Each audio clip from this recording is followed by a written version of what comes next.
ത്തിലേക്ക് വന്നിട്ടുണ്ടായിരുന്നു. എന്നാ മാറുമറച്ചിട്ട് വന്നിട്ടുണ്ടായിരുന്നു.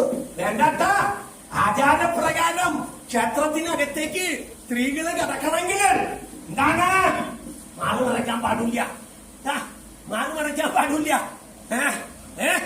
ആരടാ നിന്റെ നേതാവ്? ഏതോ ഒരു അയ്യൻകാളി വില്ലുവണ്ടിയിൽ അങ്ങനെ പട്ടിയും പൂച്ചയൊക്കെ നടക്കുന്ന വഴിയാണ്, ഞങ്ങൾക്ക് നടക്കാൻ അവകാശമുണ്ട് എന്നും പറഞ്ഞ് വില്ലുവണ്ടി തെളിച്ച് പോയിട്ട് അവനെ തല്ലി ഒതുക്കാൻ ഞാൻ ഏർപ്പാടാക്കിന്റെ മുന്തകളെ. മനസ്സിലായ എനിക്ക്? അതെ, പ്രതിഷ്ഠ നടത്തിയിരുന്നു നാരായണ ഗുരു.